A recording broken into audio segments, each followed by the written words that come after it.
Saya kira 2.000 hektar tanah di Tanah Marin dibabat hanya untuk kepentingan oligarki dan ketamakan dan kerakusannya, dan juga ini Raja Ampat yang indah mulai hancur karena ketamakan dan kerakusan oligarki dan penguasa dengan slogan demi proyek strategis nasional. Inilah roh dunia. Apakah kita mau ikut dengan roh dunia seperti ini? Menghancurkan alam, menghancurkan sesama.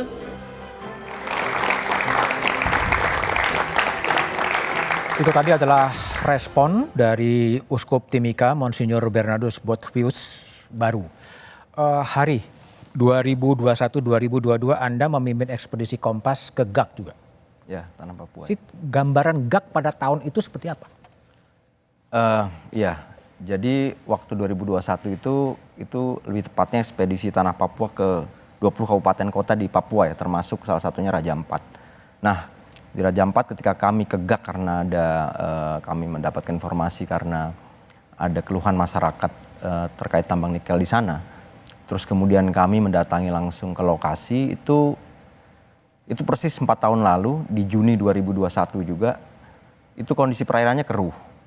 Kondisi perairannya keruh, terutama di pesisir ya. Itu sedimen lumpurnya itu udah menutupi karang dan padang lamun di sana. Seperti tertuang di laporan kami juga, dan kalau siang tuh debu-debunya tuh ya, debu-debunya ini terasa sekali ya. Karena hilir mudik truk ya mengangkut material dari nikel, terus kemudian material nikel itu juga sedimennya terbawa ke laut, itu yang kemudian kalau kita lihat itu yang membuat keruh tadi. Nah, warga di sana ketika kami datang, bahkan kami menginap di Pulau GAK untuk mendalami informasi itu, warga di sana itu selain mengeluhkan terkait dengan perubahan itu ya, mereka yang dulu sebelum ada pertambangan dengan mudah mencari ikan di pesisir, rata-rata di Raja Ampat itu di pesisir aja orang dengan mudah mencari ikan. Di dermaga aja ikan udah banyak meliuk-liuk di bawahnya. Nah di GAK tidak ada.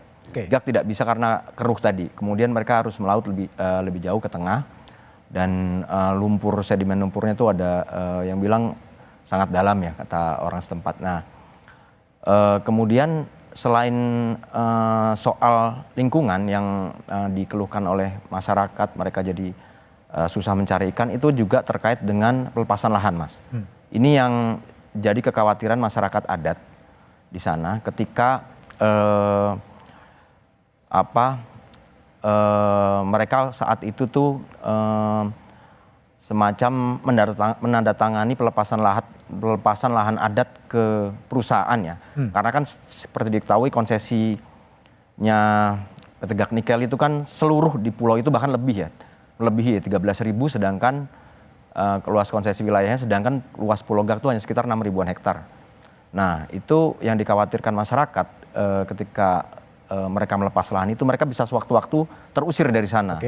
Nah yang janggalnya lagi, kata salah satu ketua masyarakat adat, ketua keret kalau di sana istilahnya itu, saat penandatanganan pelepasan lahan itu mereka saat itu tidak menyadari karena hanya disodorkan lembaran kosong. Belangko kosong. Betul. Nah itu yang kemudian mereka kaget, bingung kok tiba-tiba sudah ada pelepasan lahan, dan setelah itu mereka khawatir bisa sewaktu-waktu terusir dari sana ya.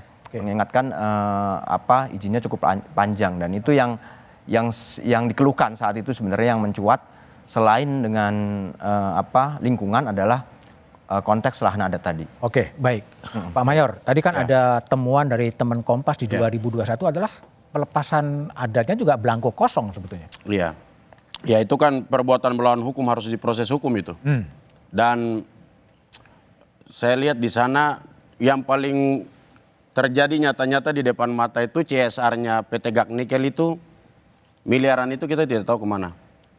Masyarakat di beberapa kampung atau desa di pulau-pulau sekitar yang terkena dampak, itu kepala kampungnya biasanya cuma dikasih kira-kira 10 juta per orang per tahun. Padahal itu orang nambang di situ, ambil nikelnya dan bawa keluar, itu kan kita tahulah nilainya berapa. Miliaran banyak itu kemana. Jadi saya harap di momentum ini sebaiknya aparat penegak hukum masuk untuk lakukan pemeriksaan. Karena saya sudah 2 bulan lalu sudah dorong untuk BPKRI segera audit CSR PT Gag Nikel, tapi tidak masuk juga. Oke. Jadi memang momentum ini saya mau desak untuk aparat penegak hukum lakukan audit. Oke. Periksa CSR PT Gag Nikel, uangnya dikemanakan saja selama ini. Oke.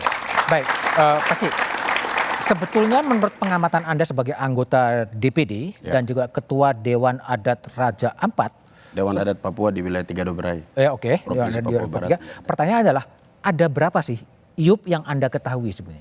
Saya curiga itu lebih dari yang disebutkan di media kemarin. Saya kasih contoh seperti yang ada di Kepulauan Piainemo itu. Itu di gugusan itu kalau kita lihat di peta itu Kepulauan Fam itu. Di Piainemo itu di Kampung Saupapir, Kampung Saukabu dan Kampung Pam itu ada PT Anugerah Pertiwi Indotama. Saya kemarin dengar tidak disebut. Tidak disebut. Ya, isu yang beredar di sana dan waktu saya kunjungan dapil ke sana, ke Kampung Pam, itu diserahkan oleh masyarakat sendiri. Petanya, gambarnya, luasan hektarnya, dikasih semua. Oke. Di Kepulauan Pam itu, jadi ya perusahaan itu memang harus dicabut. Harus dicabut. Tapi Iya. sudah beroperasi atau belum? Belum. Oh belum, baru minta. Ada di sana yang mereka urus izin tapi tidak produksi. Oh. Lalu yang fatal di sana itu mereka urus izinnya langsung di kementerian. Oh. Masyarakat adat tidak tahu, pemerintah daerah pun mereka urusnya kan biasanya bertahun-tahun. Jadi bupati ganti bupati, itu prosesnya masih jalan terus. Jadi seperti yang sekarang lagi dipersoalkan, itu kan 2013. Sekarang baru dipersoalkan gitu. Oke, baik. Bung Kiki, tadi kalau kita dengar pernyataan dari Uskup Timika, ini adalah oligarki dan rakus sebetulnya. Apakah Greenpeace menangkap juga semangat ini adalah oligarki dan ketamakan dan kerakusan untuk mengeksploitasi bumi? Ya, terima kasih. Betul sekali yang disampaikan tadi oleh Pastor Uskup Papua, Uskup ya. Papua Timika.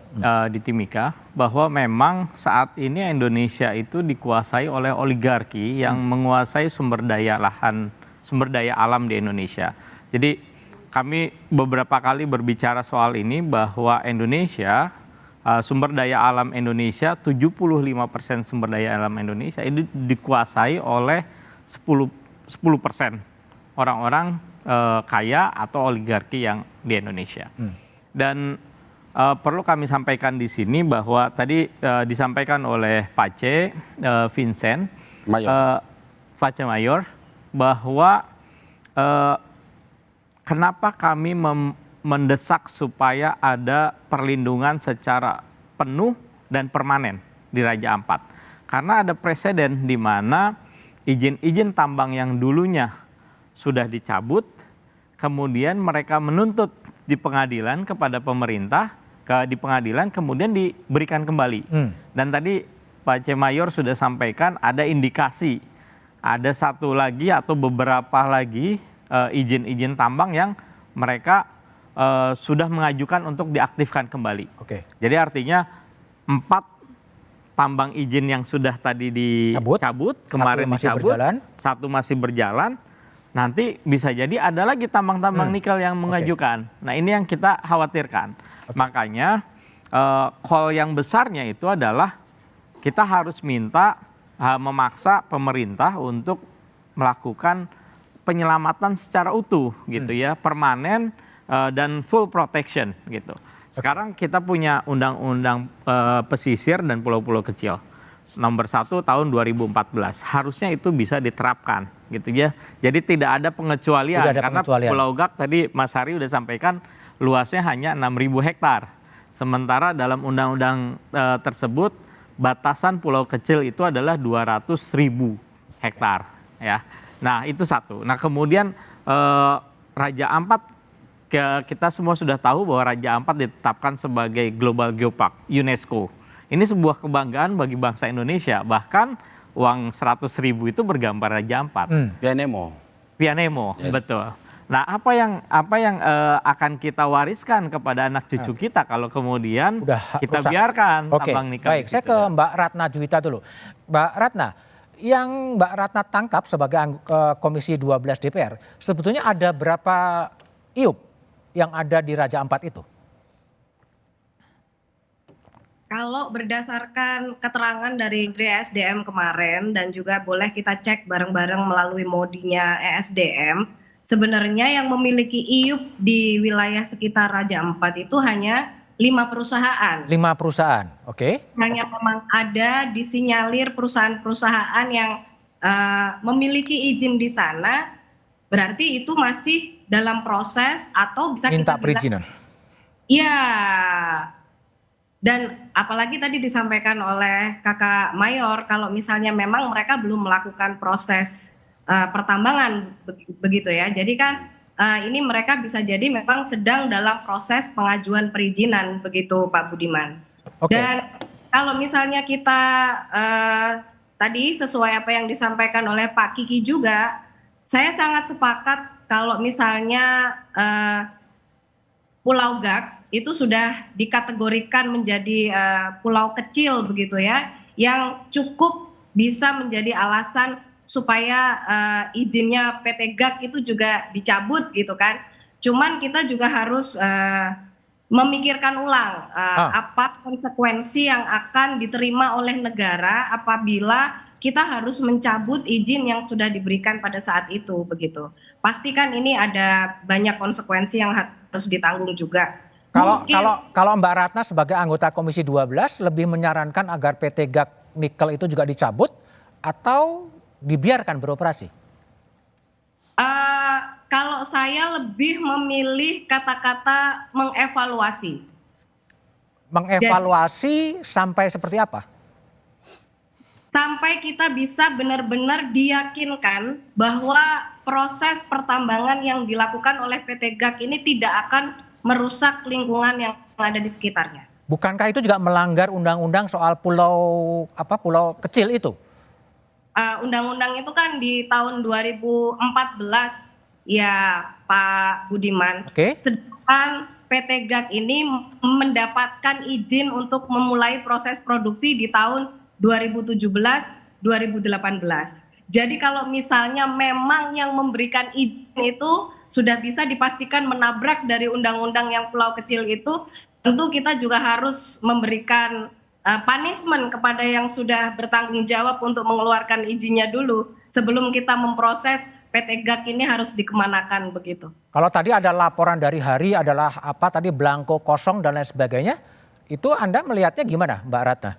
Saya sepakat dengan Kakak Mayor kalau itu sudah termasuk tindakan kriminalisasi ya terhadap penduduk adat, sehingga meskipun menggunakan alasan proyek strategis nasional, meskipun menggunakan alasan ini adalah kepentingan negara, hilirisasi, pertumbuhan ekonomi dan sebagainya, saya sepakat bahwa ini harus diusut tuntas dan dimasukkan ke ranah hukum. Pengetahuan Mbak Ratna ini termasuk PSN ya? Sampai dengan saat ini tidak. Cuman biasanya memang yang sering dibicarakan oleh penduduk di daerah, kalau misalnya ini hubungannya dengan hilirisasi, memang mereka sering ditakut-takuti dengan ini bahasanya adalah proyek strategis nasional, sehingga mereka tidak bisa memberikan alasan untuk menolak begitu Pak Budiman. Oke. Jadi saya mengingat dengan apa yang disampaikan oleh ketum kami, Gus Muhaimin, memang ini benar saatnya kita harus taubat ekologis. Tobat ekologis. Nah, setelah IUP itu kemudian dicabut, hutannya sudah rusak, lalu apa yang akan terjadi kita bahas.